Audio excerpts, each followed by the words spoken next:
Hey, what's up, YouTube? It's Kyle from HospitalityMD. Super pumped and super excited to share this week's episode of the podcast. This week, we host Ken Patel. He's the CEO of EV Hotel Group, which is a brand new company which plans to revolutionize the way we operate our hotels by incorporating artificial intelligence at scale across all departments to automate services such as revenue management, accounting, back of house operations, and to optimize data collection so we can take care of our guests and know what they want. So this is a super interesting episode. I encourage you all to listen and enjoy. Before we get started, be sure to press the subscribe button and turn on notifications for our channel. We can't wait to serve you more videos. Enjoy, guys.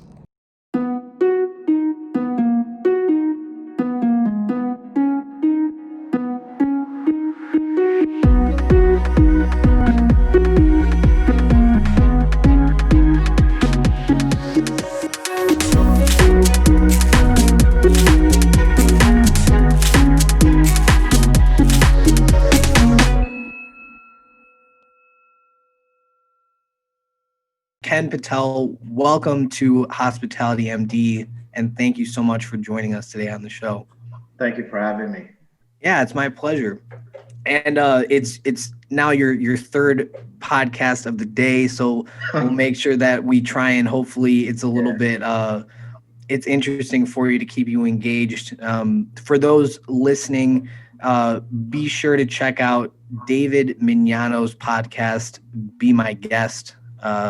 Just put out an episode about Ken, which really focused on his story to help you get a feel for what Ken has been through and a little bit about his background. It was a great episode. And also Ken had just appeared on No Vacancy Live with Glenn Houseman and Anthony Malcurie today. So be sure to check that out on your podcast platforms. So Ken, you've been in the industry for a long time. You started out in operations in New York City. And it's been a long journey for you. You even ended up in Dubai getting your degree at one point, right? Yeah, definitely. So your career has taken you all over the world, and it for somebody to do all these things, to move, to go here, to get your degree, to run companies, it takes a certain level of passion. So I want to start by getting to the bottom of where this stems from. And I like to ask this question to a lot of our guests, which is, do you remember the first moment that you actually felt hospitality yourself? Like that kind of enunciation moment where you felt like, oh, this is awesome. I like this. Yeah, it was actually, so I'll give you a little background story. When I was 16, my parents said that we're not giving you lunch money. You need to go work on the weekend. So a high school student working 7 to 7, Saturday and Sunday. And it was a family friend that owned a Days Inn at that time in New Jersey. And, I think my first day I was there and, I was just told, okay, you just got to check in guests, kind of whatever they need. And I sat on a chair. I'm like, man, you get paid for sitting on a chair? Oh, this is awesome. I'm just collecting money, just sitting there and waiting for people to come in. So I fell in love for the wrong reason, as to just sitting there and thinking this is easy money. So, that was my moment at that point where I said, I like this, and interacting with the guests was my passion. And that it still is. My passion is interacting, getting to know the guest and what their insights are. So, that's kind of my story there. At what point did it go from I'm just kind of chilling, I'm in high school, I'm sitting down, I'm checking people in, for you to actually say to yourself, I'm going to Dubai, I'm going across the world to get my degree, and I'm going to really start taking this seriously? What changed for you? It was at that time I really followed. It was a mentor that I had. because my girlfriend in high school, her dad was a VP of a hospitality company. And, he kind of told me as to the scale and where things are with hospitality. And we're going back to like 98 here. And, to show that one of the best schools in the world is Emirates Academy in Dubai. And he put me in connection with somebody over there. And I was like, hey, man, get to go to Dubai for 4 years, and at that time, Dubai wasn't really that big. But then you see the pictures and you're like, oh, I want to be there, So, and you get to be in warm weather at that point when you're from the Northeast, and not getting snow. And you don't have to shovel your driveway. So, I was like, okay, let me try that. And, my parents are like, we want you to be a doctor. I'm like, I don't want to be touching somebody and, feel, what if I kind of it doesn't go the right way. And next thing you know, I'm the enemy. So, I decided I loved hospitality at that point. I did that whole gig with that Days Inn for like 2 years. And, I got to learn a lot about it. And it was very interesting to me that it's not a one department fold. We have a multiple department fold that you're just not learning one thing at a time. You're learning about 10 things at a time. And I'm very keen to be multitasking. So, it was something I wanted to pursue and kind of look at it more. And Dubai was an interest due to the, extensive amount of rooms per hotel. They had hotels that were just enormous. And it taught me a lot about service. We don't offer that kind of service here. So that's one of the things I'm very big on. They're very big on hand service that I feel like we don't believe in a lot here. What is that for? Because I actually don't know. And I'm sure a lot of us in the US maybe. Basically, we're more directionally pointing. If somebody asks you for a restroom, you're like, it's to the right. Where Dubai is, they will guide you to the restroom. More of a hand service. They will tell you where things are. They will walk you to it. If the front desk is right next to you, where your sundry shop is right there, they will actually open the door itself, hand you the bottled water or the soda or whatever it is that you would like. And that touch right there drives it a little bit more than us pointing to where things are. We're always keen to pointing to where something is. It might be right next to us, but we're still pointing it instead of picking it up and giving it to the guest. So this hand service, right? That's popular overseas in the Middle East. And, one of our previous guests and somebody who I was actually telling you about on the messages yesterday, Craig Poole, who runs Reading Hospitality, he always talks about Singapore. They have as many employees as they do rooms in the hotel, and that sort of sentiment, which sounds like it's very similar to maybe Dubai in that sense, but we just don't see that here in the US, at least not typically. After having experienced both sides of the coin here, do you know why that is? Do you have any speculation as to why the US doesn't have that level of service? I feel like we don't preach service. Everything falls off of service. And we're always preaching is like, okay, let's make sure our revenue is great. Oh, let's make sure we clean our rooms within 30 minutes. Let's make sure, breakfast is opened at 6. But none of that involves our guest interaction. It doesn't involve our guest interaction. We don't talk about, okay, let's make sure when Mr. Smith comes today, he gets the best service possible. Let's make sure all our arrivals have certain things. Or let's make sure we're making our departure calls or making our courtesy calls or following up on our guest requests, or how do we approach that level of service. And you will get that at some hotels, but it's not across the board. And if you even talk to any management company, ask them what their service culture is. Do they have an outline of their service culture? They don't.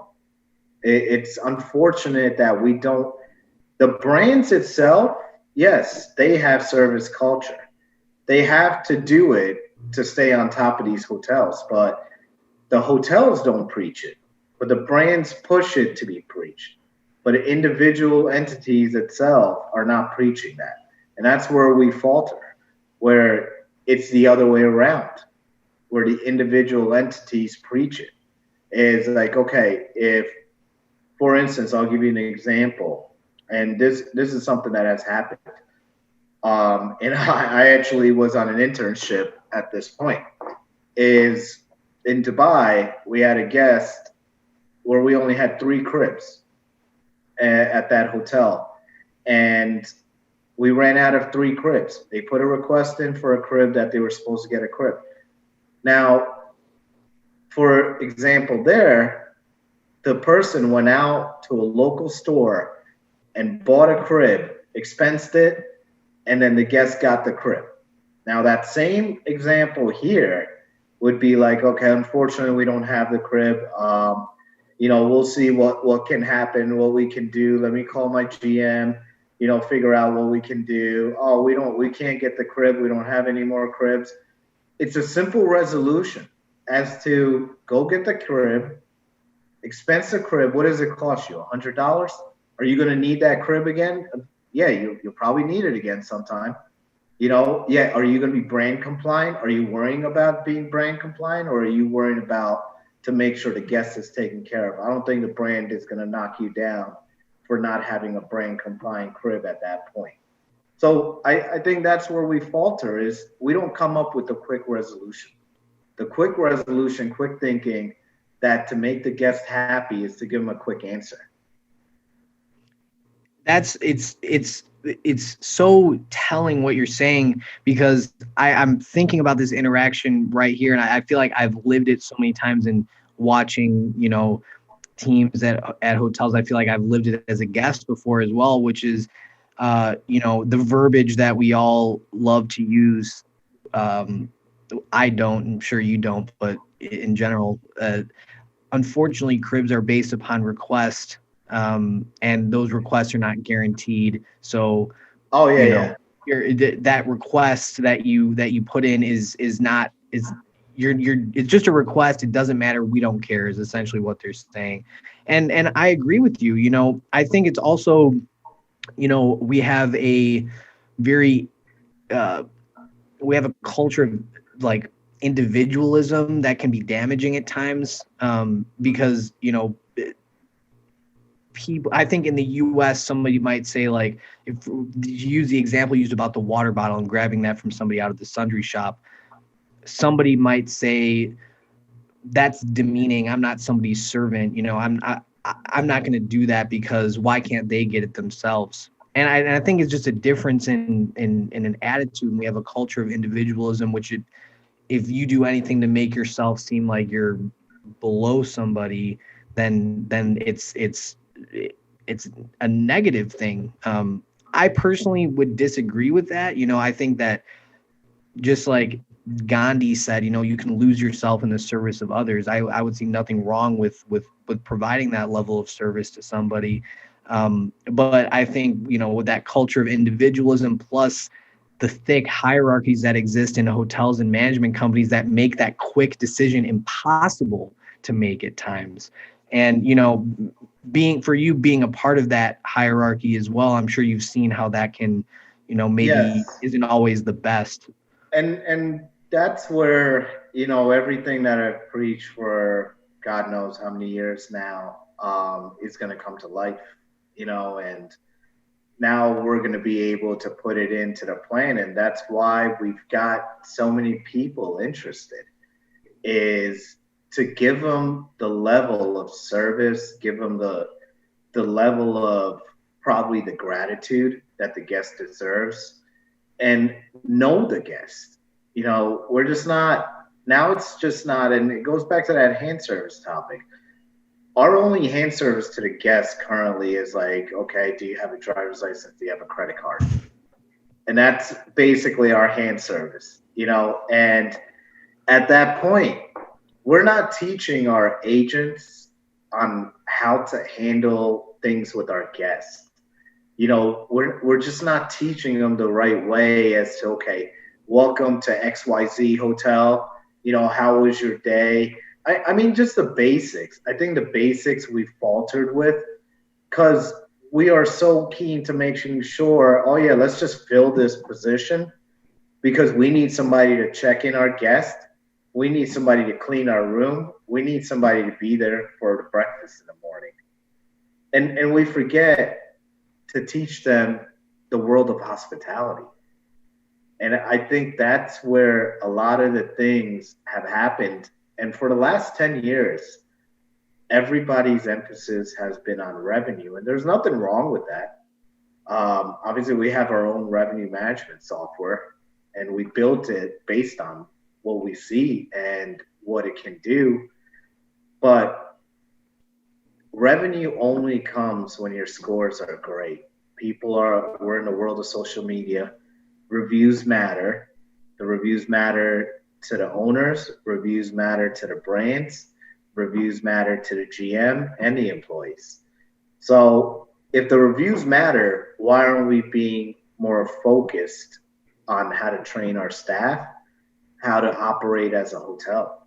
And that's where a lot of those things don't get done currently. So let's, for those listening who may not be, privy to what goes on in the C-suite of these traditional hotel management companies, at least, historically, like you said, it's been a very much bottom line revenue focused type of culture that we've had in this industry. So you having been a part of it for so long, right? Why don't you tell us a little bit about what your experience has been like with these other guys, with these traditional management companies that haven't changed in decades. Tell us a little bit about your experience there, and then we can use that to maybe segue into your new adventure here. Well, I think what has happened is pre-COVID, everybody was keen to the way operations were. They were like, okay, we're making great revenue. Why change anything? We don't need to do anything. The guests will still come. The revenue's there. Yes, because you know what? There was consumer confidence. And consumer confidence drove a lot of guests with hotels. Airbnb was still coming alive. And then COVID happened, where operations had to be kind of worked into all different phases. GMs were doing 5 shifts a week at the front desk. Yeah. Owners were pretty much telling them, cut our payroll down. We can't afford it. We're not making money. And at that point, housekeeping was doing 25 rooms compared to 15 rooms. So in all those phases, that we were putting a larger workload because now revenue wasn't coming in. And with that larger workload, you're getting dissatisfied employees. And now that equals to higher employee turnover. And now employees are like, okay, I don't need to work here because of the fact that I'm not getting justified on my pay to what I'm doing. Because I was doing XYZ before, and now I'm doing A to Z. So why am I even going to do this?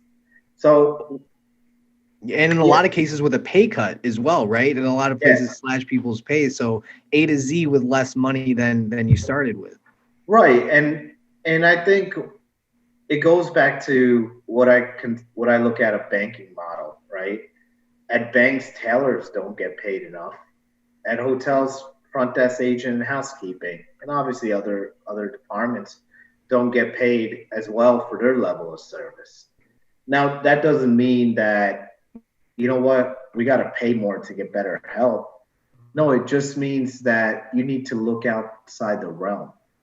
don't just look for employees that have only worked in hospitality. That drive-through window person at McDonald's can be your next superstar at the front desk.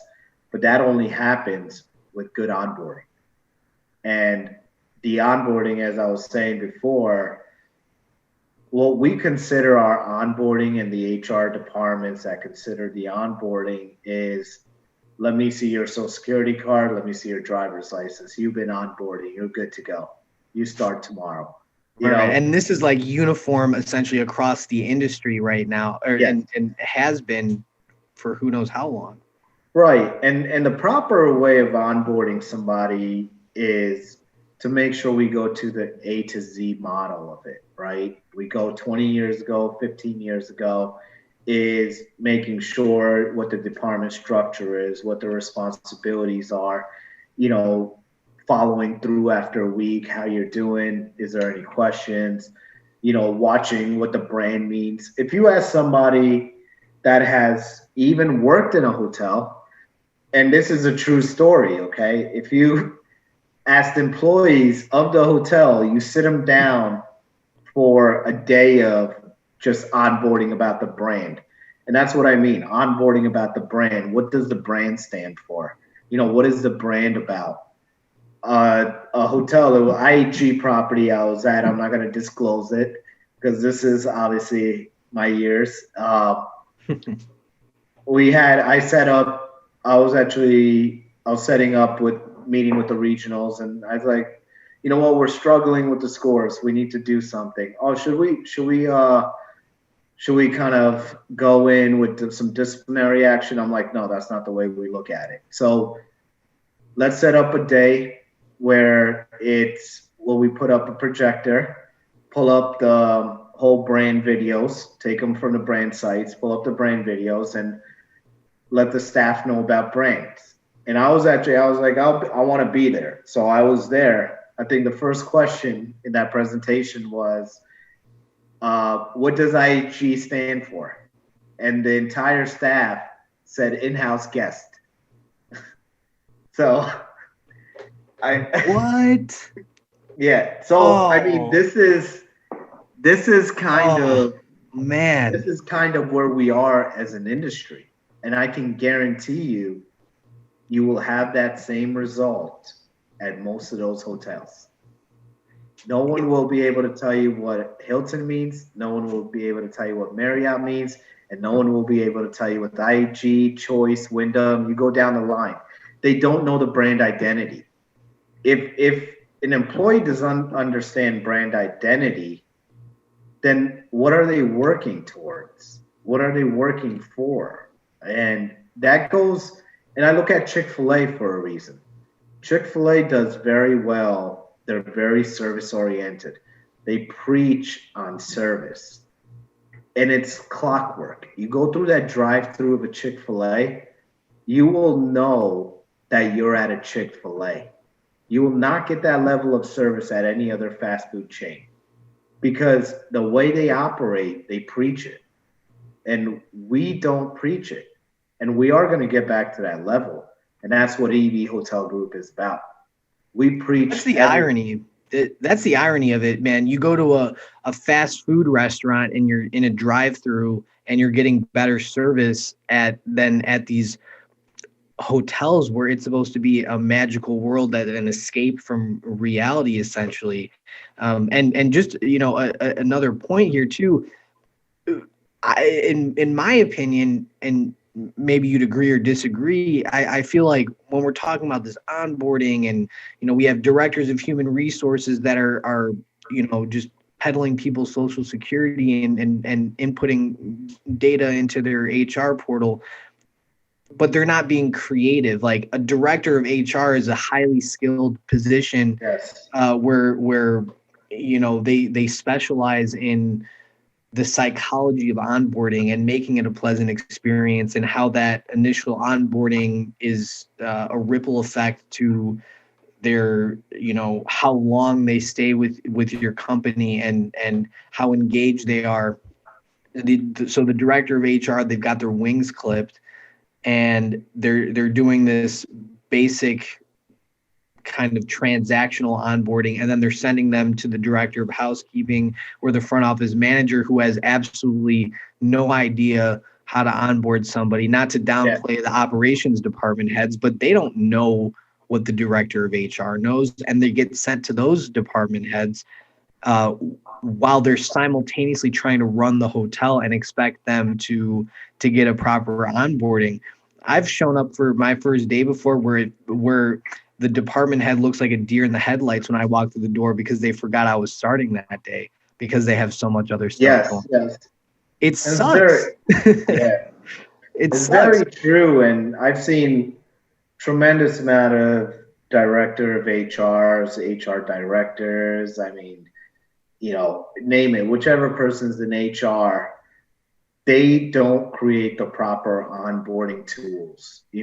There's no onboarding tool. Put them through ADP, put them through Paychecks, and they're good to go. Let the hotel worry about it. But I don't believe in that model. I mean, the hotel shouldn't create the onboarding procedures. The onboarding procedures needs to come from a corporate level. And the corporate level has to put emphasis on it. And without emphasis on that, and that's why we have tech companies that do really well, like Google, IBM, Microsoft, because they have these onboarding tools. Microsoft has created an abundance of different software. They've actually made Office 365 an onboarding tool where they said use Office 365, upload your documents to SharePoint. They've got a to-do that used to be called Wanderlist before. Now it's called Microsoft To-Do. And that outlines all the tasks. They had another software. I mean, there's all sorts of softwares out there. And why we go, and I've said this before and doing all these podcasts, EV Hotel Group is a technology-based solution offering based on AI. Artificial intelligence. And we lack in hospitality with technology. Not to name a brand out there, but the brand out there is still operating their PMS on a DOS system. If you know. We don't need to say names, but if you know, you know. Yeah. So that shouldn't happen. That shouldn't happen. We are an international industry that is one of the largest industries out there. And why aren't we analytic to the fact that you have somebody like Airbnb's just kind of taken over where their valuation is larger than the top 3 brands in the world with IHG, Hilton, and Marriott. They took something where it was analytic. They were able to listen to their guests and they were able to say, okay, this is what the guest wants and we're going to deliver on that. This is what each of the guests are asking for. We're going to deliver on that. And they went really tech heavy. So we're not tech heavy. We're still asking, I mean, how many years has it been? And you go back to the airline industry now here. The airlines, you're able to check into your flight 24 hours prior to you arriving. You don't need to go to a check-in counter. You can print your boarding pass from your phone. You can present your boarding pass. It took us how many years to get to a digital key? And then we're still not at self-check-in. We're not at pre-check-in. I mean, it's still, we're lacking those things. And I actually got chills when you said, we're an international industry. Like it just when you really zoom out and you think about it like that, it's mind blowing. And as a global industry, up until truly, I mean, and correct me if I'm wrong, but really up until EV Hotel Group, nobody's considered any alternatives. No. We're reinventing the world. That's basically what, and it goes back to making human life better, right? And it's not that we're not EV Hotel Group, put robots in the hotel and let it operate. No, we're EV Hotel Group. drive technology, make human life better, better time management, better guest interaction, not have employees worrying about, okay, I got to do my shift report. I got a GM sending invoices to the corporate office, worrying about, let me enter data into a certain software so I can get better numbers, or not get better numbers, but get the correct numbers. And we just don't have that software integration. We need to have that software integration where it needs to be everything delivered on a technology-based solution where it's. Yeah. So to kind of sum it up, right? So what you and what EV are doing right now is basically taking the clerical work out of hotels. Is that what I'm hearing? Yeah, we pretty much are taking human errors. We're taking human errors out. We're also providing less operational cost and maximizing the GOP. And the only ways is that through labor? Are you doing that through labor? Okay. Yes, to the labor standpoint. And then the only way to do that is to work efficiently. And we can only work efficiently. And it's going back to this, is that not everybody has a laptop and not everybody has a PC, but everybody has a cell phone. We do everything on our cell phone. Every single thing that we do, we Google it or we find a way to get it done, right? So technology is a big part. It drives a lot of different things in it. And the guest needs to understand that we know everything about them. So if, for instance, if 90% of your guests like your check-in efficiency to be within 5 minutes or 3 minutes, we need to know that. So we need to make sure speed is the game. And we don't know that right now because we don't have technology in hospitality.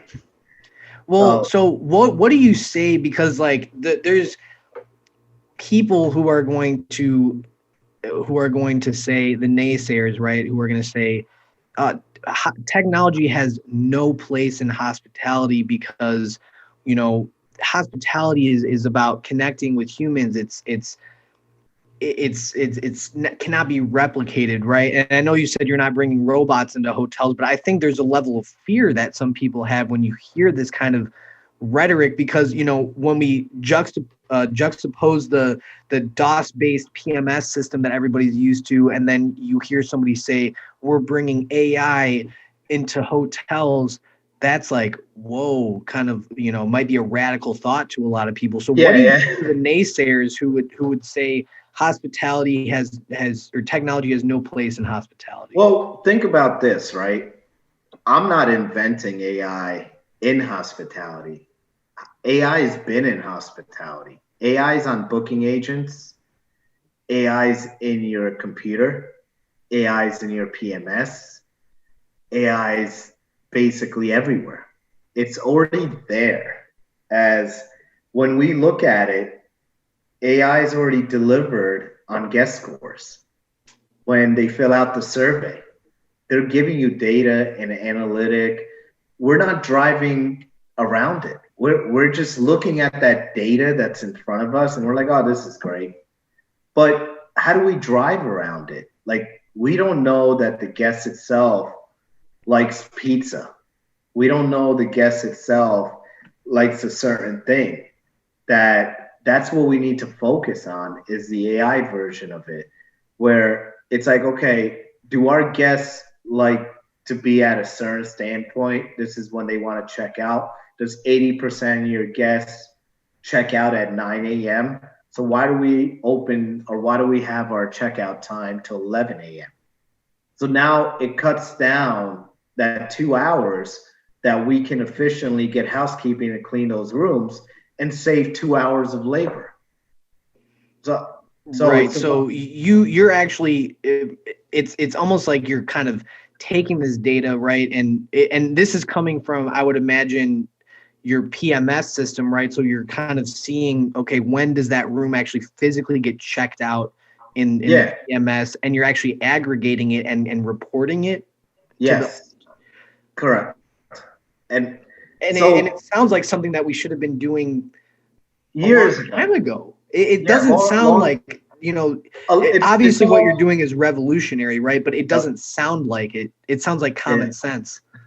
But as you heard, and I think you listened to the previous podcast on no vacancy, Right. and Anthony said it best, is like, this is the best time to create our company, because everybody's mindset pre-COVID was like, oh, you know what? Everything's working fine. We don't need to worry about anything. Now, during COVID, everybody's mindset has been, we're open to change. We're open to listening. Now, because their GOP numbers go down, their expenses, yes, people's expenses went down, but it's not going to be like that. Their expenses will go back up. And they will see that their expenses will go back up. Now they are more keen to listening because of the fact that they know what their expenses were before and what they were able to operate during COVID with, right? And it goes with AI, how it works. There's actually a international report out there that we have. We can't disclose from who, but we're going to be putting it on our website. The website's actually being worked on right now. And I'll go a little bit into the website, but 86% of hotels that use AI have less operating costs. And this comes from a prominent source. 86% of people. And it goes back to why we have certain softwares. And, I said it before we were recording, the one software that uses data is they use that data. Hotels are using that data. But are the hotels really using that data? It doesn't have all the data. It's only got the data that they think people will use. With us, we're going to have all the data. We're going to have what your MPR is, what your laundry per minute room is, what your front desk hours will be, what your guest pickup per hour is. So we have our software, our RM software, has an integration, 10-minute integration, for example, Opera. It'll take the feed from Opera into our software in 10 minutes. And off that integration, it will give you an hourly pickup. So your window, you'll know your 4 p.m. window is when you have the most pickups. So why are you at the rate of $99 for 24 hours? So you're maximizing rate. So like a yield management, yes, on and a much more specific. And that's where Anthony was going off on the ski resort, where he was talking about there was a different hourly pricing on the ski resort. So, and that's just an example. Obviously, that software's got a virtual assistant. So if you've never done revenue management, or you don't even know what revenue management is, the virtual assistant guides you through every process. So, and that goes off. We have brands, and I don't want to say anything bad about the brand's revenue management, but do you think the brand itself that you pay for the service per month, whatever the dollar amount there is, you have one call a week, they are only guiding you based on that one call, 1 hour, once a week.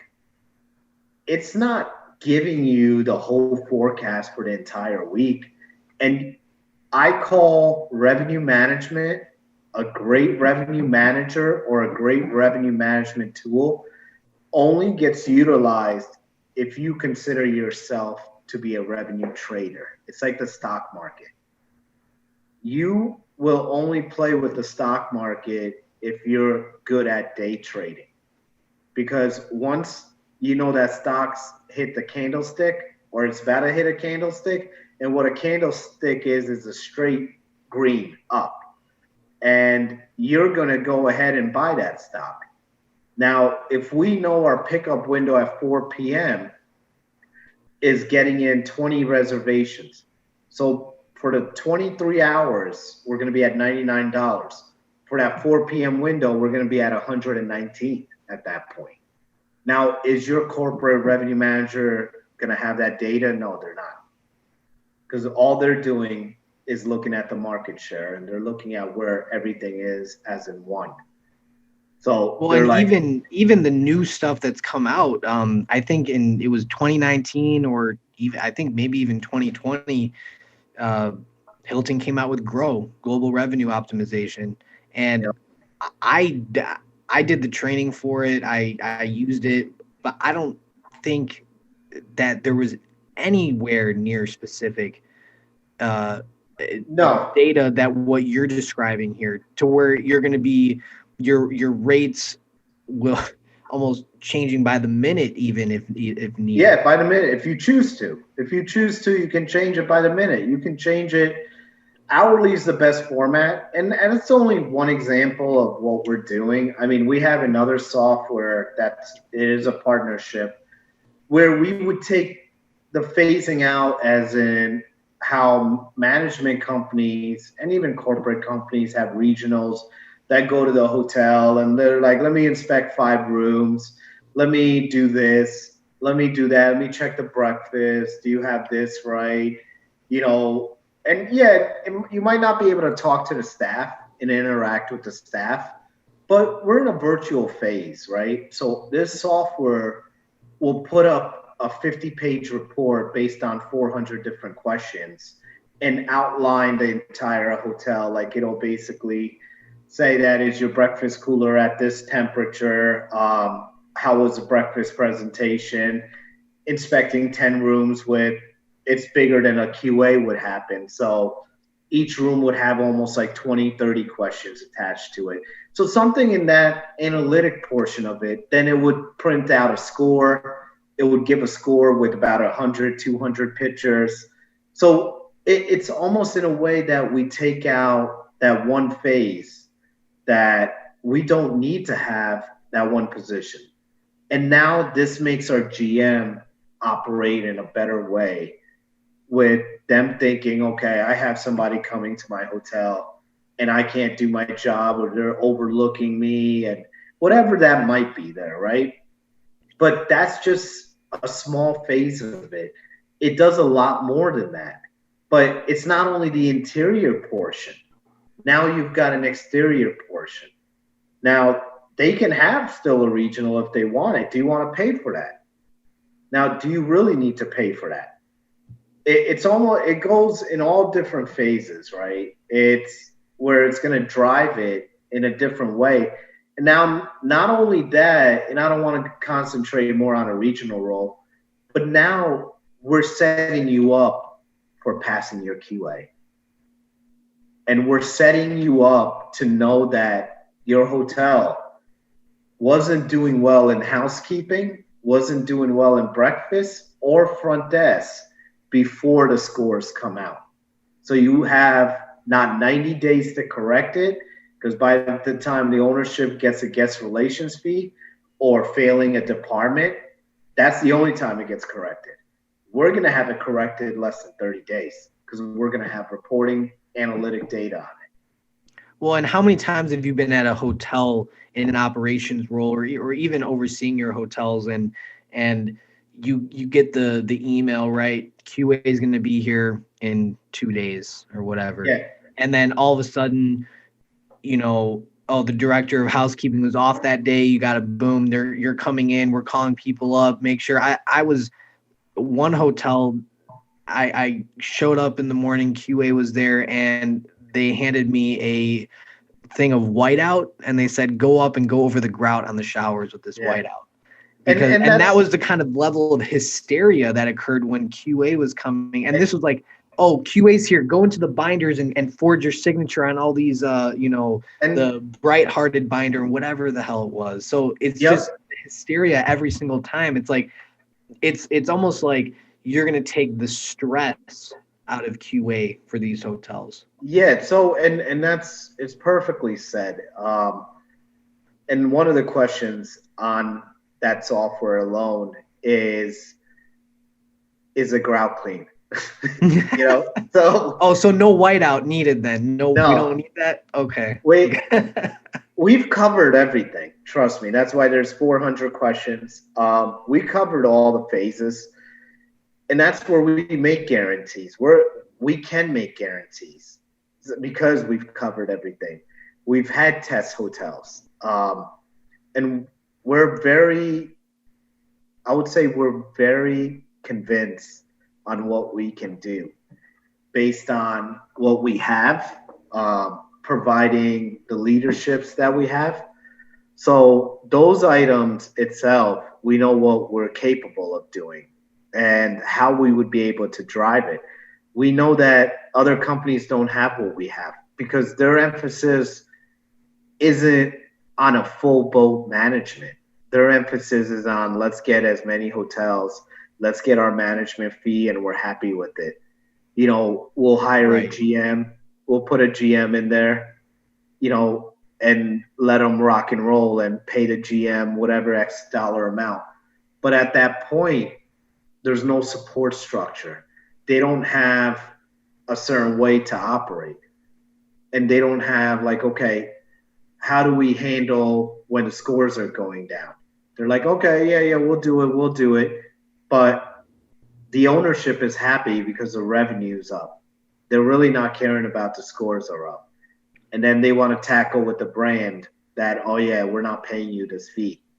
Where we're like, we won't even need to get to that fee. We're so analytic that we'll make sure you're not getting to that fee. You're gonna know everything ahead instead of looking backwards. So that's how we are. A couple things there.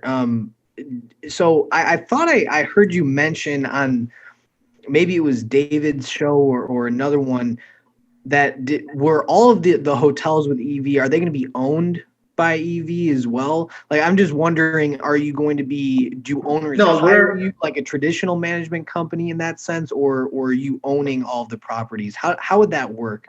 we're doing both. We're third party Okay. management, and we're gonna have our own assets. Third party management, we've had hotels reach out. We have our own formula, and that kind of takes me to my next segment is our website is going to be very unique. It's going to have something called an EV calculator that hotels can go into. If it fits into the model, we would go ahead and manage it. So not every hotel we would manage. And we don't separate ourselves whether it's a 5-star or 1-star. We have the tools to operate a full service. We have the tools to operate a limited service, upper mid-scale. We have the tools to operate an economy brand. And depending on which brand it is, depending on which segment it is, that's which technology would be used. So we have all different ways of operating it. Our website's going to be very analytically driven, very tech heavy, with our partnerships, with people wanting to do certain things. There's one segment that we have currently that we're working on is more on the supply chain side. So we have a lot of the things that are panned out where there were question marks out there. Those question marks will be answered with us, where and that's what it comes down to. It makes human life better.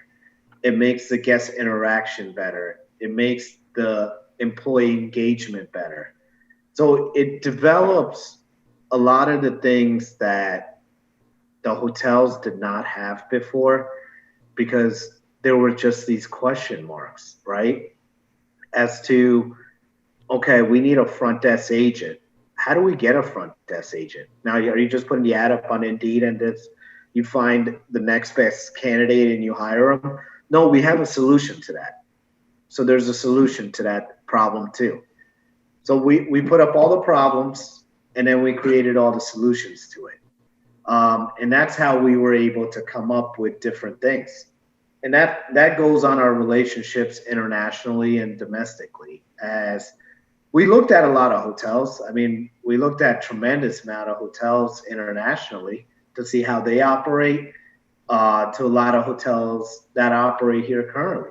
I mean, there's about 5 hotels in the United States that use the artificial intelligence piece. There's, I'll give you an example of an international hotel. It's a Clarion in Stockholm that uses the international piece. I think the Wynn Hotel in Vegas that uses the AI portion of it as well. So it's not like it's just being introduced. The problem is everyone thinks using AI is not affordable. We're making it affordable. So we're bringing the affordability into it where it doesn't cost you anymore. Well, and it's just like, it sounds like it's just a package deal, right? Like if you're an owner and you choose your management company as EV, Yeah. like it's a package deal. Right. Like you could choose Theraldson Hospitality Management for the same price, right? Versus EV and still have that package deal. So it's almost a no-brainer with with the data you're suggesting. And it's a no-brainer, as Glenn on No Vacancy earlier was asking, you know, what would it take for us to use EV? Or I forgot the exact question that he asked. Or what would entice us to use EV, I think it was in that line. And I said, we're going to show you numbers. We're going to show you numbers. We'll even give you a free trial to show you numbers. Because all we do is we come in, put the thing to work, and it will work. It will work. We will drive. The normal thing here, there's two big top line expense numbers, right, in hotels. And the number one is payroll, right? How do you minimize payroll cost? I can't give our secret away, but we will be at no more than 17% of a payroll percentage. Without a detriment to service. Yes. And it will, the normal industry standard says 18 to 20%. But there's a big but. The hotels that are out there are all operating over 20%. And the industry tells you 18 to 20%. We're telling you we'll get it at 17%. Because we have the technology to drive that. We have the onboarding that is needed to drive that. We have other things that will drive that. We have the employee engagement that will drive that. We have the service culture that will drive that. So it has to all come in one, you know, the revenue management aspect of it, to know what the guest wants, to make sure we find the best staff. And Indeed is great. I'm never going to knock Indeed. Indeed's, you find the best candidates out there for Indeed. But you're also looking at a larger pool of people. How do you separate that larger pool of people? You're basically looking at a resume and you're basically calling people in for an interview. Now, how much time is that? That's a large amount of time, right? An insane amount of time. Right. So do you pay somebody, and I'll just, one of the things I'll go out there, probably throw out there, I should say, is you pay a $10 employee, you pay a $12 employee, and you pay a $14 employee. Now, does that mean you paid that $14 employee, you're going to get the best results from that $14 compared to $10? No, it's not given. But you paid that $14 based on experience. But you could have got that same level of service at the $10, because that employee at the $10 was maybe working the drive-through at Chick-fil-A, working the drive-through at McDonald's, or being a server at IHOP, compared to that $14 was working at an upper mid-scale brand that knew the PMS system. But that $14 is not going to get you the same service that the $10 might have got you. But you paid $14. And it could happen vice versa. And vice versa, but now you're paying turnover. That $14 might not have worked out for you, but they worked there a month. Now you got to rehire. And now, so do you have to take your time and find somebody? We have that avenue. We have that avenue where we've created a partnership there, that everything would be screened prior, and you will have a good employee. So that way your turnover cost will come down drastically. Right. So it's like a multi-pronged thing. It's like your turnover cost is going to go down. Your perhaps depending on your market and your situation, but for a lot of folks, your hourly rate for employees will be optimal Yes. for what you can get, Right. and your labor management is going to be automated, so you're putting the most highly engaged labor on in the right places at the right times, Right. not at the detriment of service. Yeah, and it will only drive service. You know, if the front desk has the tools to drive service, it can drive service. If it has certain things that can make it happen, then it will be able to drive service. If they don't have the tools and resources, then it won't be able to deliver on service.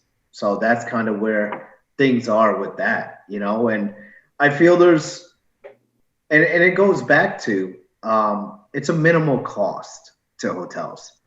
The minimal cost to deliver service is free. But how do we deliver an extra service that's a minimal cost? And that's what we have. We have those ideas. We have those things that will deliver that promise and deliver that service. Where the guests do have certain things where they might not see at other hotels. So that's what the guest focus right now has to be to what the guest wants, right? When we go to you go to Mexico and you go to Cancun, you see that service. When you go to Cancun, it feels like you're still in America because of the resort style they have, but they have a different level of service, you know, and it comes down to, I mean, a typical thing at a hotel right now is they only use maybe 2 to 4 different verbiages when they check in a guest. We need to expand that verbiage. We need to make sure people are following through, they're following through with their protocol. But the only way to do that is to have an audit system, right? There has to be a consistency. And I think we lack in consistency. We do. Absolutely, we do. You know, there's no consistent level of service. And that's where the focus needs to happen. We have a lot of people that tend to think that there is a service, there's a culture, and they focus on, okay, we're able to retain our employees. But that's great.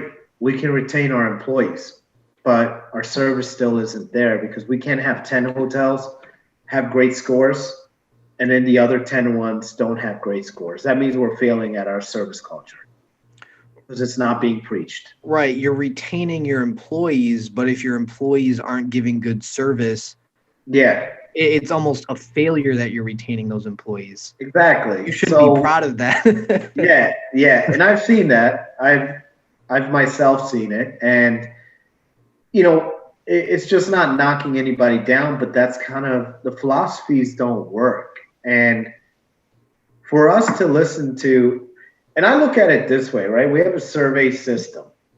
Now we have a survey system. Does each hotel have its own survey system? They don't. So the survey system that we have from the brands doesn't guarantee a voice from every single guest. It's a random system. It's designed not to guarantee a voice from every single guest.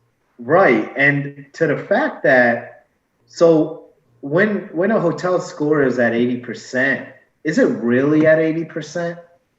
Or is it 80% based on the guests that did the survey? So your hotel really could be at 60%. You don't know that because it's only randomized. So now we need to look at, and we have something that creates a voice from every single guest.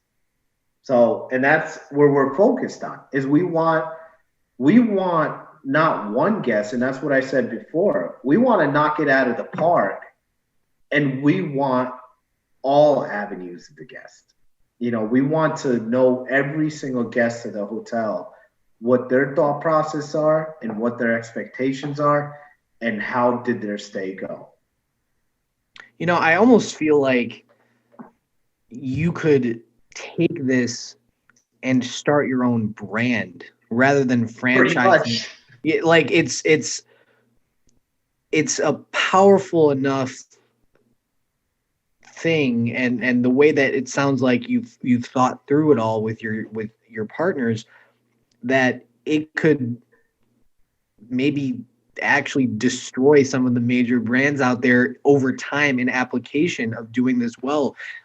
And this level of engaged AI and this, the power that you have with this, it's almost not fair to you guys to be depending on how you look at it, but almost like you're wasting it by building up somebody else's brand. Why not take it and start your own hotel brand where this is your standard across the board? I know that's obviously like talk about one huge undertaking plus adding on another huge undertaking. Yeah. But still, just a thought that came to my mind. I think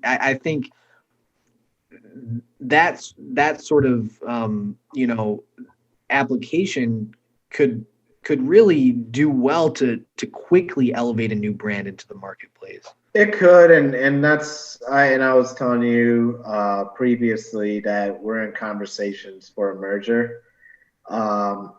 We don't know where it's going to go, but obviously there's a lot of interest right now. There's just interest across the board. People not even being in this industry have the interest. People have told us they love the idea. They want more. And we've, for years, we're missing the boat in this industry. And I go back to it. Everything is so tech driven. Everything is tech driven. I mean, you got self-driving cars coming out. So to that aspect of things, if you don't need to drive your car, why do you need to send an invoice? Why do you need to enter numbers into a software of what revenue you made last night? That puts us years behind. It's putting us years behind, and the guests are seeing that they physically have to come there and give you their credit card, and give you their ID, when you could go buy on Amazon and put your credit card in without providing an ID. Or you can provide your ID somewhere else or anything of that sort. And our agents are not able to know certain things because they're spending too much time with looking at everything else for a guest. We could have simple interactions, and one of the tools could be, and I don't want to go too much into it, but something that we have, it's called a pre-check-in. That will take out a lot of the things that would happen at an arrival stage. So our pre-check-in would kind of take out a lot of the things at the arrival stage, and it'll be more of a click and go. And it fast paces the check-in process. So, it's a lot. We have a lot. So we have tons of things. And that's why we have people that are engaged. We have people that are very engaged. I'm sure we're going to have the brands reaching out to us pretty soon. So, but I think it's only a matter of time. It's going to happen as to what we have currently in place and what we're trying to do and how we're going to fast pace it. We're going to be very efficient. And I have no reason at all. I obviously, as the founder and president, CEO, and I have no reason at all to do anything with our company, whether it would be selling it or anything of that sort, because this thing that we're doing is going to rejuvenate the industry, and it's going to rejuvenate and make human life better. It's going to take away from whether it's our front desk agents, whether it's housekeeping, whether it's maintenance, whether it's any department. It's going to make their life better. It's going to kind of make them happy coming to work. It's going to be like that Justin Timberlake video that he made with the people in the diner. I had to check that one out. Yeah, but you know, that's good. It's time, because we see the destruction in the industry right now in terms of morale. We see the destruction in terms of debt service. We see the destruction in terms of really every single aspect of the hotel industry. And it would have taken, you know, a gargantuan effort to mend some of those wounds. And I really do believe, I think I agree with you that, you know, making the lives of the people who work with you a little bit easier is going to go a long way. Because right now, like you said, you know, people don't want to come back to work. They know what their friends down the street at the other hotel are going through, the ones who are still employed, and they don't want any part of that. You know, it's tough, and you're seeing highly talented and engaged people leaving because they don't see any hope or any light at the end of the tunnel. And I hope that, you know, this you know, the case study almost that you have right now can be deployed quickly, and the proof of concept spread to everyone in every level, so they can see that and hopefully restore some faith in the hotel industry. Yeah, most definitely. And, you know, that's kind of where, you know, my team, they all have full faith, whether it's our VP of acquisitions, our chief revenue officer that he's worked with Arbor Lodging and Highgate, big companies, you know, and then our VP of communications, our advisory board that we have people that have been Hilton Corporate and other big brands. I mean, we have a lot of people that believe in the concept. And I mean, there's other people that believe in the concept. We have chairmen, chairwomen, all these people from East Coast, West Coast, international. It's the thing that we were missing in this industry for a very long time. And I said it on the No Vacancy podcast. I've said it on all the podcasts, that this plan's been in place for 2 years.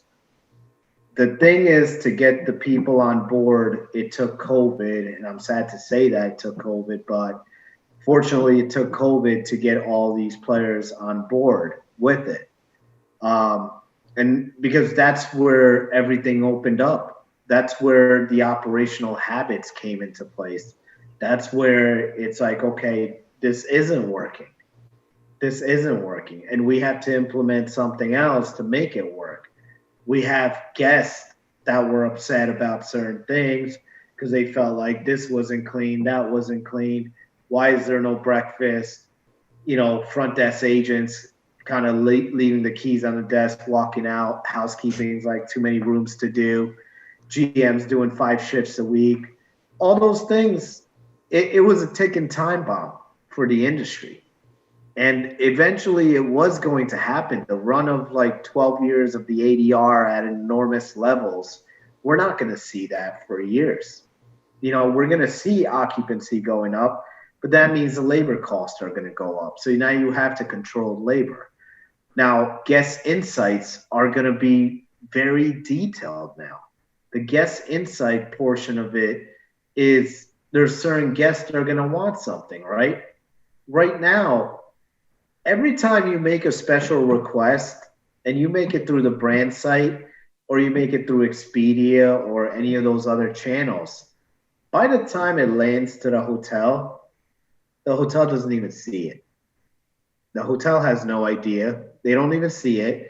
The front desk agent's not even looking at the PMS for the special request.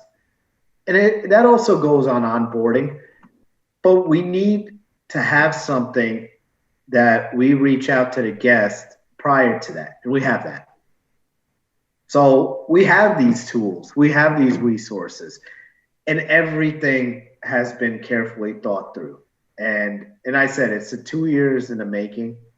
The last 3 to 4 months is obviously when everything came together, is because I put my plan all in one, all together, and kind of with the 2 years in making, put it all kind of all together in a way that we were able to get it created. And I mean, we just opened our offices on Christmas.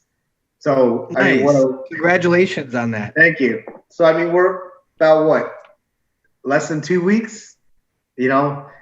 So less than 2 weeks, our website's still being worked on. And I mean, we've got almost 150 followers in LinkedIn. I mean, my VP of communication said in 24 hours, we had like 100 followers. So people know the idea. They understand the idea, but we're not a robotic idea. That's what I kind of want to stress is this is not about, we're trying to replace humans with robots. This is not George Jetsons and the Jetsons, So this is not that concept. The concept is autonomous revenue management, autonomous back office operations to make human life better. And that's more driven on technology-based solutions with AI involved in it. So, and that's what we're delivering on. Well, and I think, I'm convinced now that this type of implementation will do more to perpetuate hospitality than not, because, again, kind of like you mentioned before, as hoteliers, we've been doing what we want to do for so long and not listening to the guests so much. And I think being able to listen, aggregate, quantify, and execute easily is going to perpetuate that hospitality, maybe even to heights that nobody has ever seen before. And that's an exciting thing to think about. Yeah, and that's what our goal is. Our goal is to show that our service culture and what we can have hotels land with scores. And this comes from my years. I mean, I took a hotel and it was actually, I forgot which brand. It was an IHG brand actually. So, and a Hilton brand, both of them, that we had an entire month of a perfect score. But the previous month, that hotel had a 60, one had a 60, another had a 70. And the following month, we took that hotel to every single survey was above a 9. But that seems like a lie. It seems like a lie. I know you're telling the truth, but it seems like a lie. That's how crazy it is. Yes. And, that was without AI. That was without any technology. And that was just simple service culture and onboarding and brand identity and creating an atmosphere. I know everybody says culture, right? But what is culture? Culture is not only like, oh, you got every employee walking into the building very happy they're able to come to work. That's not culture. Culture is about, is every guest happy? Is every employee happy? Are they able to do their work every day? Do they have the right tools? Do they have the right resources? Do they have what they need? Are they missing a vacuum? Are they missing a pencil? Do they have all these things? That's culture. Do they know what they're working toward? Yeah. What the purpose is, right? Right. If they're just coming to work, I mean, that's not culture, and are they able to deliver? Are they able to consistently deliver? And if they're upset, is someone listening to them? Do you know they're upset? And then that's the engagement part of it, right? So, and we have something in place to make sure that engagement happens all the time. And that's kind of where we are with it, is that everyone will have a voice. Not only management companies deal with the GM directly, and that's their only voice. For us, every employee, every guest is going to have a voice. And we're going to listen to that voice at all times. Well, it certainly is a worthwhile contribution. And with that, I ask, is there anything else you want to say before we wrap up the show today, my friend? Yes, I mean, if anyone is interested, you guys can go to evhotelgroup.com, or you can send us an email, evinfo@evhotelgroup.com. And on our website, you'll find the contact us page. That's where our office location is and phone number. So you can gladly call the office number and they can reach out to any of us if you have any questions. Just no walk-ins. Awesome. Yeah, and for everybody listening, you don't need to remember that. We will put the links, contact information, and also Ken, if it's okay with you, your LinkedIn profile. We'll put that all in the show notes for today's episode for anybody to check out. Yeah, that'll just add on to my about 4,000 people. So boom, there we go. Yeah, everybody go connect with Ken on LinkedIn and be sure to keep an eye out for EV Hotel Group, here to change the game. Ken, thank you for your contributions to hospitality, and thank you so much for sitting down and talking to me. Yes, thank you, Kyle. Thank you for having me on. Of course. Well, shit, man. Sounds like, whew, man, I'm excited for you. I really am. It's gonna be, and I mean, we've still got some things that we're working on, so it's going to be very different, but I feel that we've got the right things in place. We are going to have some people, I would probably say, that are not going to be too happy with it. Probably on a larger scale than anything. So, you're thinking brands? Brand-wise? I don't think more say brands, but I mean, the big players are going to probably want to put a little bit more focus on the items as to what they were lacking with. And, I think we're not looking that, okay, who likes us or who doesn't like us. That's not our focus.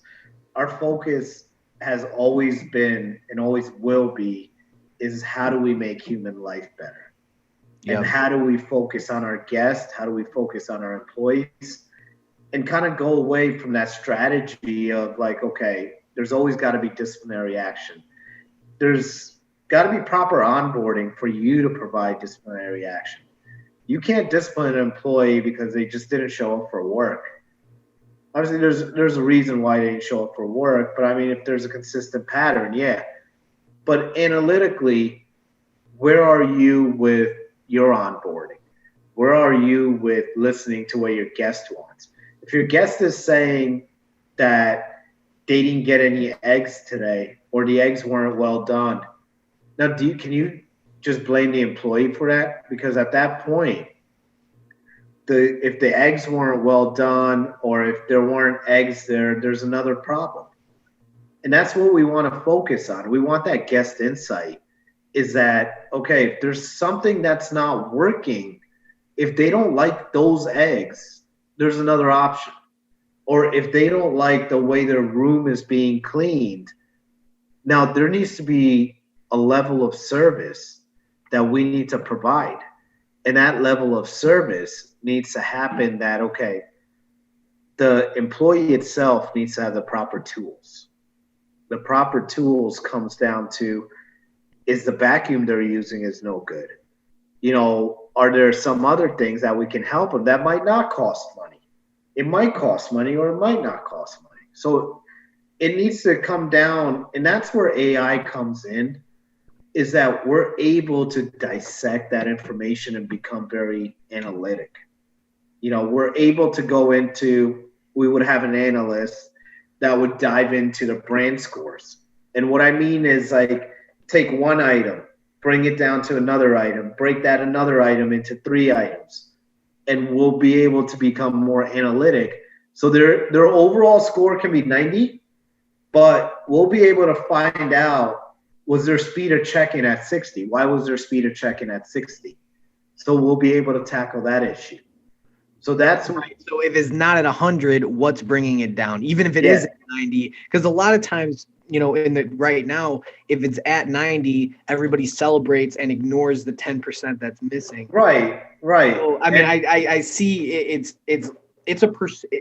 Would it be going too far to say that it's a pursuit of perfection almost for hotels? Almost. I would say we need to be as close to perfect as possible.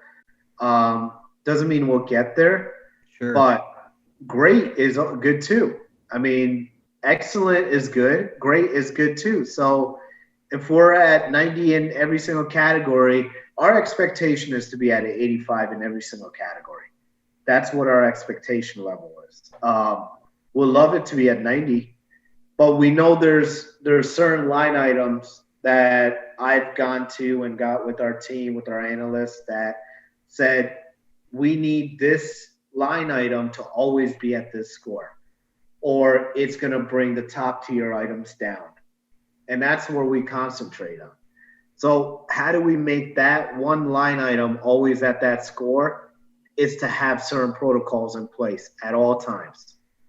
And those are the basics. Those basics, and not every hotel follows those basics. Well, the fundamentals are what's lacking across the board. It is. Like we talked about. It's not rocket science. It's really not. It's for example, is you can go hotel to hotel to hotel. Is not every hotel does a departure call. Not every hotel does a courtesy call. Not every hotel follows up with a guest after they've got engineering went into the room. So all of these things are just the fundamentals. It's following through, right? It's to making sure that, okay, are you getting that level of service? Are you doing what's necessary to be done? And they don't, because, as I said, I've seen hundreds of management companies. I've seen hundreds of different hotels. And where their guidance isn't for them to follow through. And management companies don't even know if hotels are following through. They're just looking at the score. By the time they see the score, it's 3 months later. You know, where we're going to be very driven, where we're going to know it right away. We're going to have analysts that are going to be looking at these things. So, and I feel like it's a almost like a benefit to anybody who's an employee or manager on site at the hotel, because I feel like their level of engagement and development will be far greater, because with the traditional management companies, especially with these select service and economy brands, the GMs are sometimes literally not like next to nothing. You have a front desk agent who essentially became a GM, like without any sort of intermediate, and it happens all the time. And they don't feel like they're successful. Their regionals are breathing down their neck. They feel like they're failing. It's always a losing battle when they go into work, and that sucks. And I would tell you, I guess, knowing that regional role is a support role, right? But is that regional role going to change your operations? No, it's just looking at your operations. It's not changing your operations. It's not changing your guests. It's not changing your employees. It's really, regional looks good if your score is 90. Regional looks bad if your score is 60. Regional looks bad if your revenue is below 2 million. Regional looks good if your revenue is over 2 million. It's not. It's driven off data. The hotel's the one who's providing the data. So I always thought that the regional role, honestly, like in my blunt opinion, I always thought the regional role was because in some of the labor markets that these small hotels are in, they can't find good GMs for shit, so they are left with no choice but to have some sort of corporate leadership role, because their GM from the middle of rural Nebraska isn't cutting it, so they needed a GM they needed a regional because that was the only thing they could do to have some sort of oversight on that property that's in the middle of nowhere with the right. And I mean, you think about this is that the reason why we have front desk managers and guest service managers is because we have employees that call out, for one.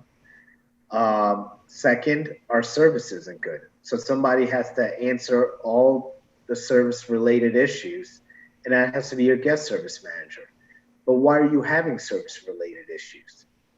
if you're having service related issues and you keep letting it happen, unless they're CapEx items. I mean, if they're CapEx items, you can't control it. But if you're having consistent service issues and you're having breakfast issues, then there needs to be a way to resolve it right there and then.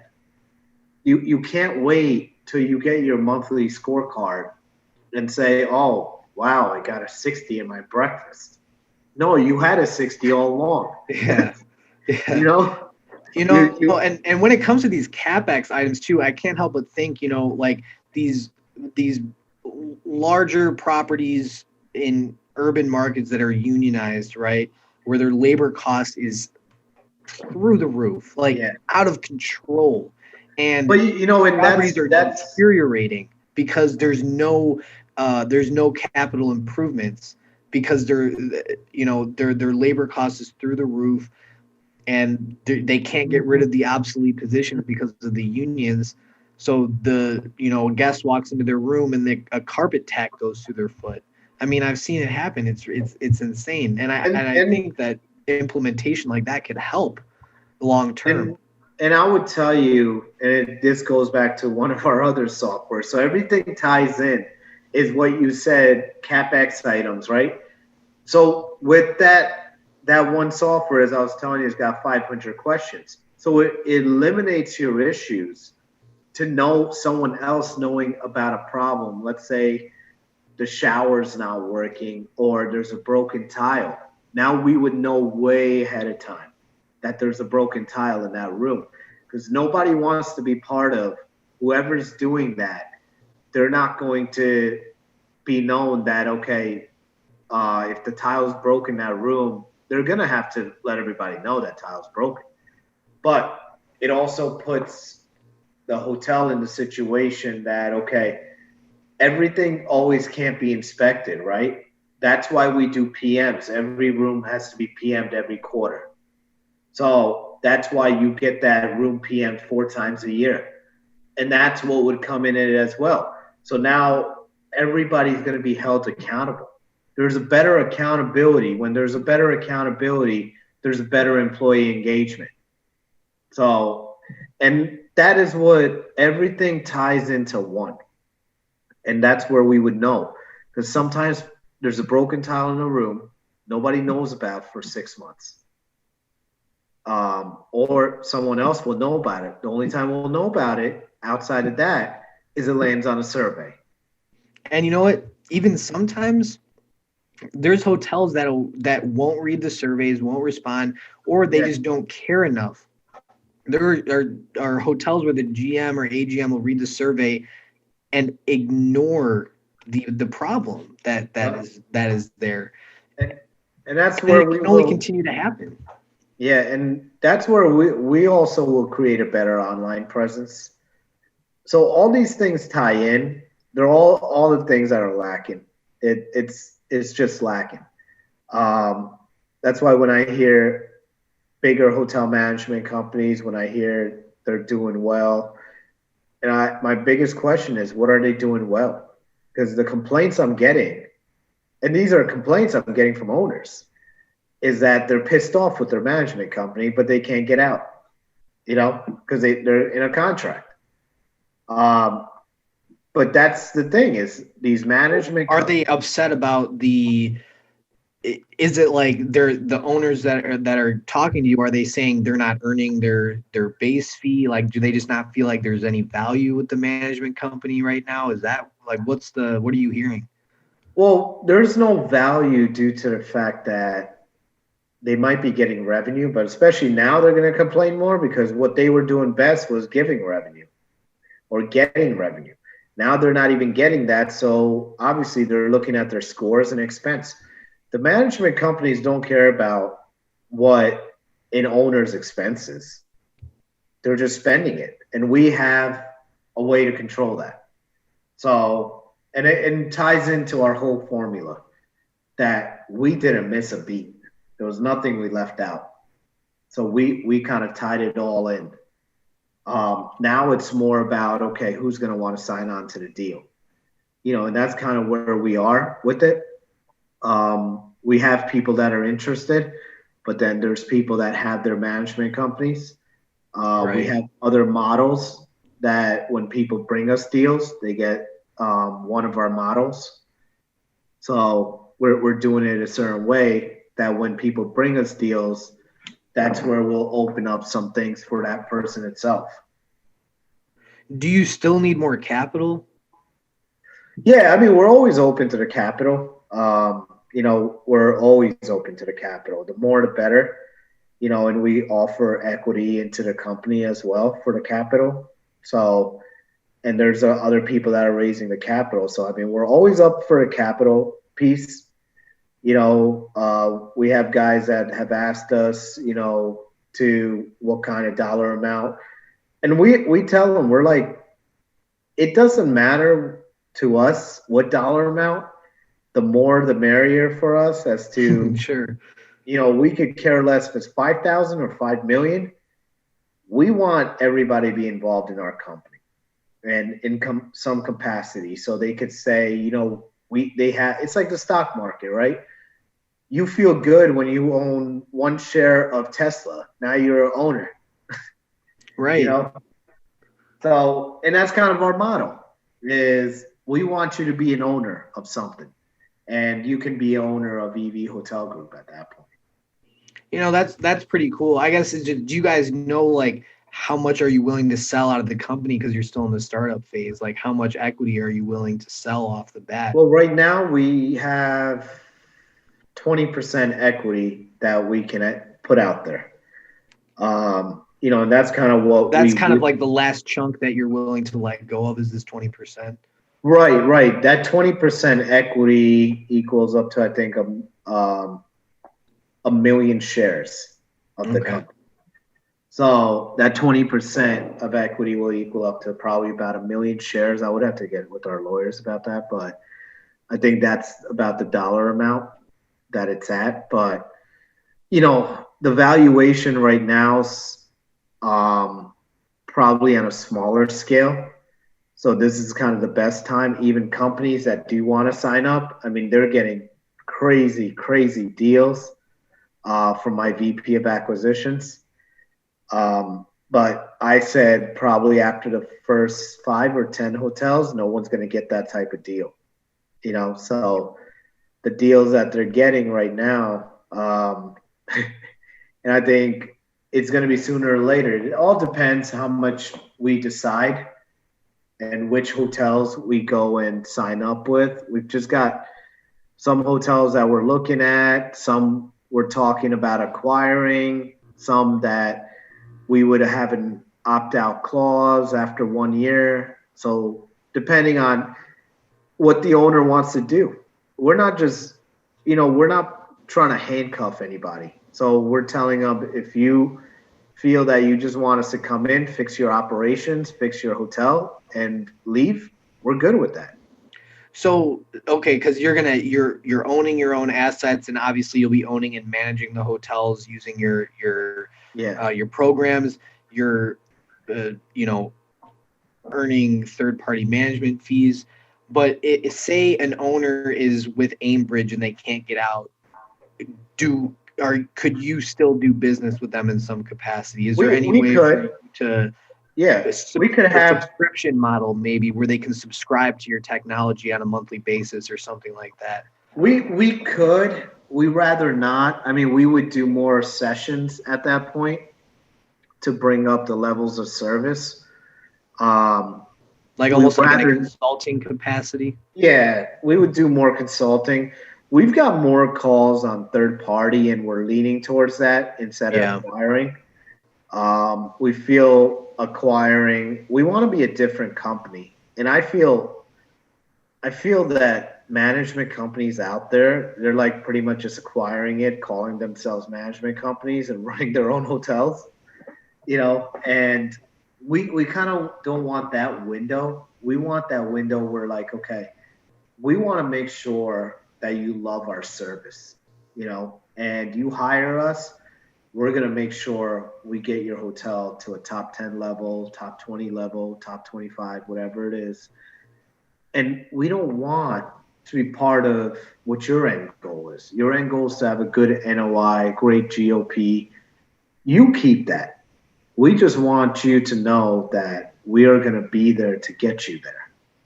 So, and you can stop me if I'm asking too much, but because I'm just curious, kind of your business model. Like, are you only asking for base fees, or are you getting incentive fees as well? We would set up a base fee plus an incentive fee if we felt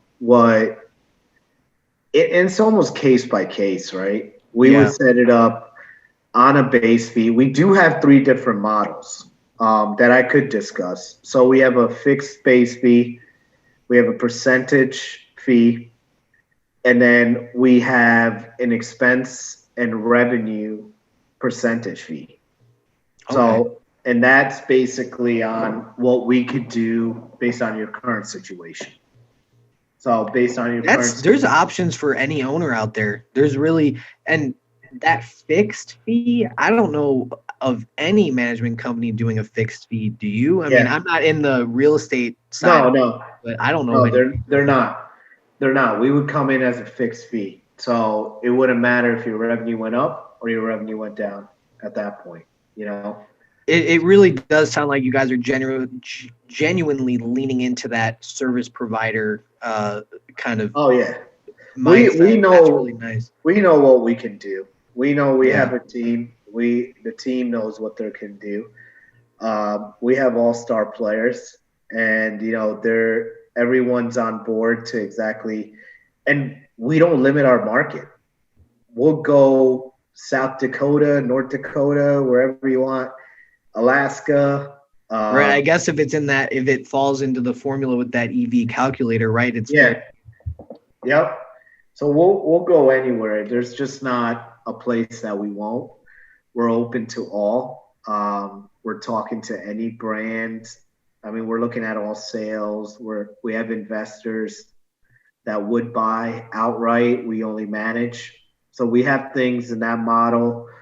We would love to have investors. Right now, we aren't approved with Hilton. There's a conversation happening, so we will be, but we don't see an issue with that. We do see an issue with Marriott due to the fact that they have a different model to approve their management companies.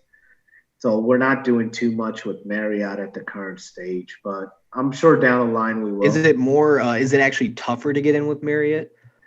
It's not tougher. Their guidelines have to do with having at least 3 hotels under your belt. That's your ownership. And they're looking for the person who had an Econo Lodge, who had a Comfort Inn and Suites, and who had a Days Inn, who now is looking to get it to that next level, that owner operator who's looking for the next step. Yeah, and they wouldn't even look along those lines. It would be more like Hilton properties, So our thing. Shit! Wow, that is tough. Actually, that sounds tough. Yeah, so they would be looking along those lines, and then we don't feel that we should be looking at that avenue. It doesn't fit into our model. Yeah, we're not going to go ahead and spend $30 million on 3 hotels just to be a Marriott operating company.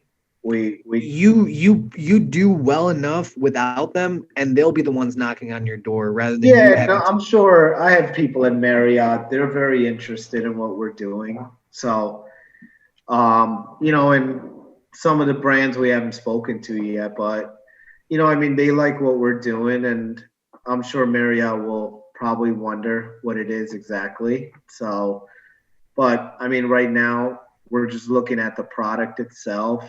We kind of look at, okay, do we work with this brand? Do we work with that brand? Marriott has really AI with only one of their brands. I think it's Aloft that they put it into. But outside of that, I don't know. They haven't really implemented. They were going to try something. Hilton went with Connie back in 2016. I saw that video on the website. Yeah. Yeah. That was the first I'd heard of it, actually. I had never seen that before. Yeah, a lot of people haven't. And that's the thing is with the industry and AI, there hasn't been a full focus on it and emphasis. So, and that's kind of what we're creating. Well, the Hilton corporate managed properties have like a Unifocus. I don't know if you've heard of it. It's a labor management system. It's still Oh yeah, it's yeah, yeah. antiquated in its own way. They're trying, but They're just not getting a lot of traction. I mean, the problem is that you have certain owners that want certain things. Certain owners don't believe in technology. They feel that the PMS is the best technology. So they don't yeah, they don't want to they'll buy change their into it. minds enough soon enough.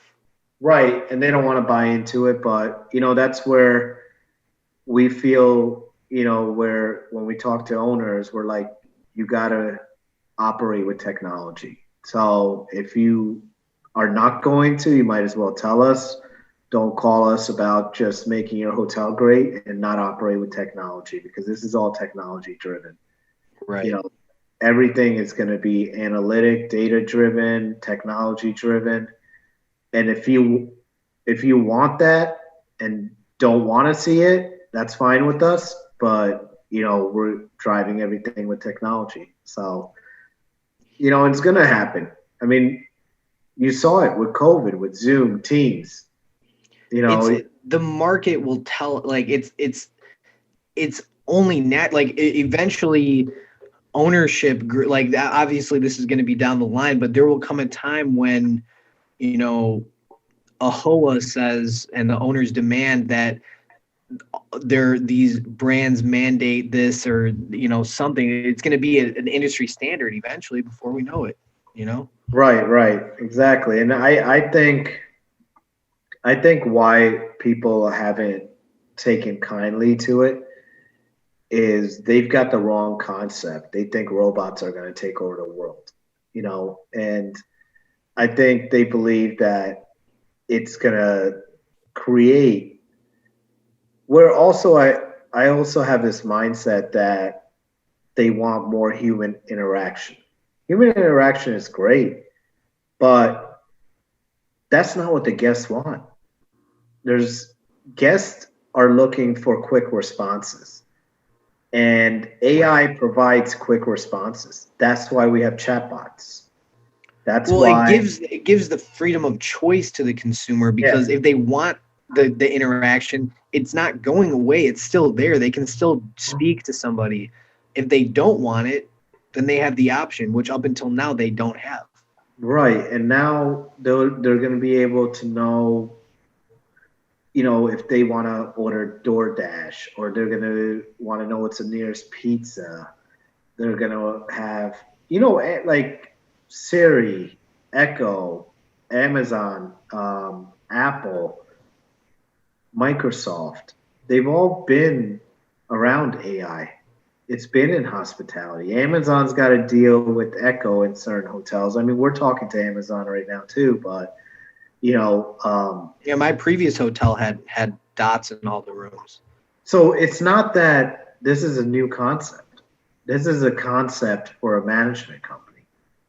The concept falls not in an individual hotel. Now it falls in an umbrella of a management company. Right. So that's kind of where we are. We're developing all the technologies. I mean, eventually we are going to have our own technology, but with our partnerships, we're able to deliver all these technology-based solutions. Well, man, I appreciate you you chatting with me, man. I feel like I learned a lot from you. I'm super excited, and if I can help in any way, let me know. I like what you're doing. So yeah, definitely. Well, we hope you enjoyed today's interview with Ken Patel from EV Hotel Group. Be sure to check out the links in the description where you can find out more about Ken Patel, EV Hotel Group, and where you can learn more about HospitalityMD. We offer a wide variety of hotel management and consulting solutions rooted in radical hospitality to perpetuate positivity in communities and guest experiences. So check out EV Hotel Group, check out HospitalityMD, and we'll see you again on another episode. Have a good week.